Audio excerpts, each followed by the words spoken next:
Nakakatupol. Boga kontra Piccolo. Tignan natin kung anong mas malakas. Boga o Piccolo. Testingin muna natin itong Boga. Okay?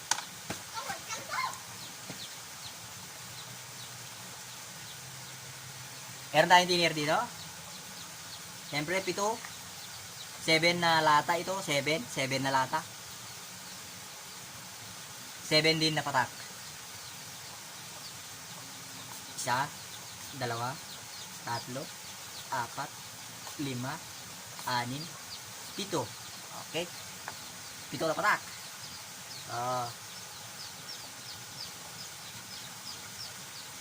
Sasabugin ko. Medyo kung gaano nga ba ito kalakas. Inyo, gumalaw pa yung cellphone. So napakalakas. Inalog pa niya yung cellphone Inalog pa niya yung cellphone. So isa pa. Napakalakas. Ito ang sikreto ko pag gumawa ka ng boga. 7 lang na lata, malakas na. Hindi mo kailangan ng sobrang haba.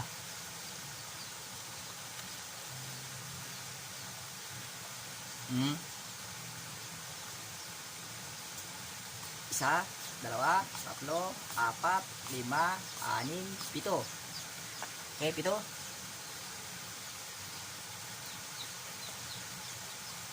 Medyo lumayo tayo ng konti kasi inalong niya yung cellphone. Okay?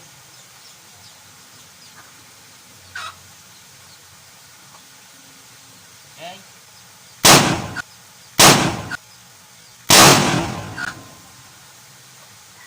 Napakalakas, to? Nakikita nyo yung lakas niya. Napakalakas. Super boga. Ngayon, testingin naman natin ang Piccolo. Ito ang Piccolo. Testingin naman natin. Kuha tayo ng lighter.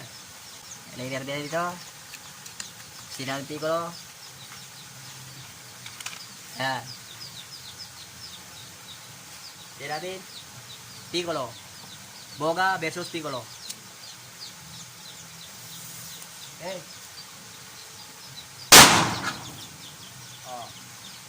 Malakas din ang Piccolo. Hindi rin papatalo ang Piccolo. Malakas din. Maliit pero malakas. Okay. Isa pa. Okay.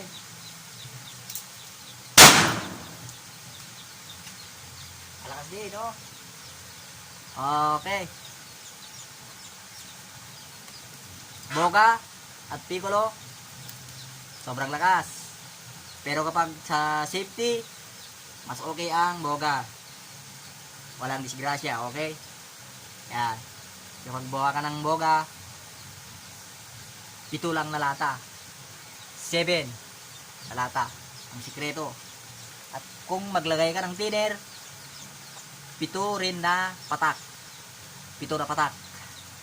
Yun ang sikreto ng super lakas na Boga. Sa susunod na video natin, bye-bye!